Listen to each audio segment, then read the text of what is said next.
Hi, I'm Luca, and this is the Behind the Books.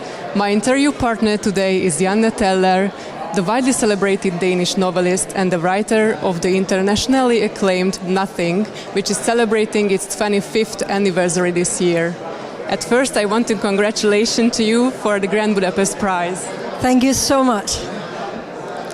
Your latest book, Are You Proud of Me, Joanna, was just released this year. And it's already available in Hungarian under the title Büszke, vagy, Joanna, translated by Vera Ágnes Pap and published by Scholar. If I'm not mistaken, you wrote the 30 pages of your new book over 20 years ago. What was the experience or thought that sparked the story for you back then, and why do you think it took so long for it to eventually turn into a book? I wanted to write something about what we do when we can't get justice, when you have been subjected to some terrible injustice. How do you get on with it? In this case, it's a father who's lost his daughter to an activist event in the Middle East, and he doesn't quite know what has happened. And this novel becomes about him trying to find out what actually happened, and at the same time it's a whole debate between activism and talking. And at the time I came out of having worked for United Nations for a number of years in peace and reconciliation. And the one thing that always struck me writing for United Nations, no matter where, and I was mostly in Africa, it is the question of Palestine-Israel is like the original sin of the United Nations, because Israel was made on principles that run against the principles of the UN otherwise, and that somehow comes up in any other thorny issue. And I wanted to write a novel about it, but being neither Palestinian nor Israeli or Jewish, I didn't know how to go about it. But I wanted to get to that core of, the principle of justice in a situation where perhaps there is no justice to be had. And eventually, I had the voice and the idea for that story with the father and the lost daughter who's an activist. Just when I finished writing a novel about the genocide in Bosnia in 2004, it's the one called, I think, Mačka Körom, it is in Hungarian. But at the time, I didn't quite know how to get the story right. I knew the voice, the characters, and more or less the story, but I couldn't write it. And only slowly over the years, and when I finished it last year, I realized why it took me that long to get right. And it was because the protagonist is 59 years old, and he goes very far in his attempt to try to get justice for the daughter in a way I could think my way to, but only reaching his age did I feel I understood. Well, he felt, he's lived the energy part of his life, and the most important thing for him therefore is the loss of the daughter. So he's willing to put his own life at risk for that.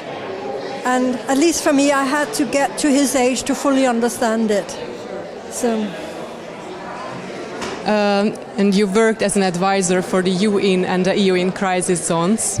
In your experience, do you think literature has the power to start a societal dialogue or critical thinking that diplomacy often fails to initiate? Yeah, I think literature generally cannot make peace a cause, but what it can do is reach people in the way that shows the humanity of everyone. Because as we see in all wars, the demonization of the other is always an important part of it, and literature does exactly the opposite. It makes everybody an individual human being. It doesn't matter if you're Jew, Muslim, Hungarian, Danish, or Austrian. It's about what do you cry over, what makes you happy, and we all smile when we are happy. And when you start seeing individuals, then peace is possible. But as I say, I think it's very different roles from what diplomacy can do and can't do. But literature can reach people at that deeper level, and that's also necessary to heal any society. Your book Nothing sparked huge debates worldwide. Some call it a provocative masterpiece, and some others sees it as dangerous. Looking back now, over 20 years after its release, how do you view the book's impact on young adults' literature and how it has shaped the thinking of young adults? Well, it's difficult for me to say, of course, myself, but from what I hear and experience talking about the book over the years, is I think it opened the door to write about very serious issues for young adults. You know, otherwise these issues were sneaked in through vampire books or some, love stories or so. But even though I was told, when I first tried to publish the book, oh, young people are not interested in this, since I was proven right that young people are interested in the big questions of life and death, I think more authors have dared and been able to also to write anything they want for young people. I think it's just the way you do it is a little bit different than for people who have more experience, but you can write about anything for young people. And I think it's also important to do because it is, in the phase where you prepare to become adults and learn what to think for yourself. And in a way, it has surprised me that it has stayed as relevant as it has, or even become more relevant than when I wrote it.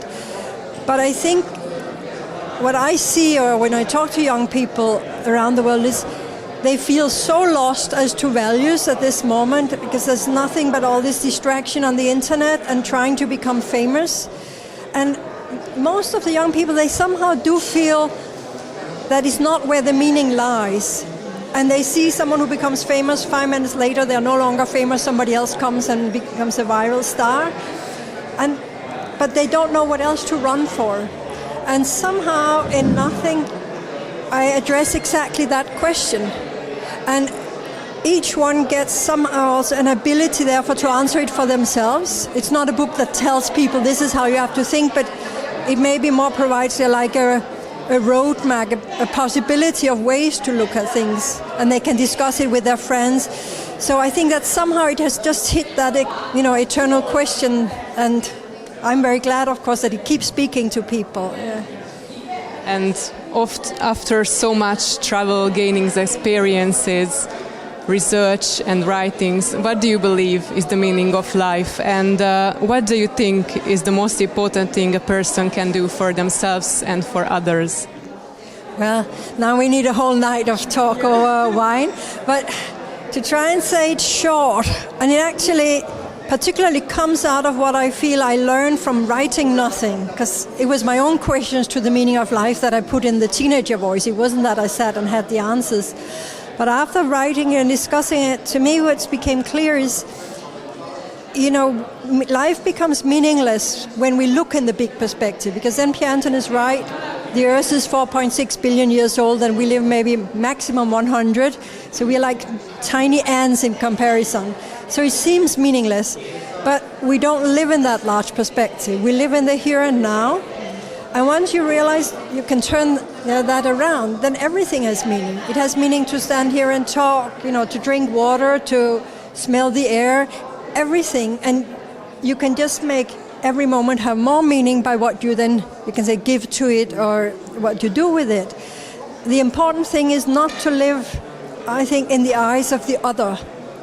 So it's like going contrary to where society is going, where it's about becoming famous, but eventually it might be a feeling, or in the moment you feel you can be warm, but it is like, we have a saying in Danish, it's not so pretty, okay, you pee, in your trouser to stay warm. It's only warm for a short moment, then it gets really unpleasant. Because what we can feel inside to make us happy, it's what we see and feel and smell and read and hear. It's not others looking at us. You can't feel actually the eyes of the other. And it's again this, when you turn that around, it's really the most boring thing to be famous. Also, then nobody will talk to you as a person. They'll talk to the phenomenon of your name or your picture. And that's also very boring. You don't experience life like that. So I hope we one day can do away with that can say, celebrity culture. But the main thing for each individual is to give up on it and say, go and live life, go and feel it. That's where the meaning is. Thank you so much for the interview. And thank you for all being here. Stay tuned.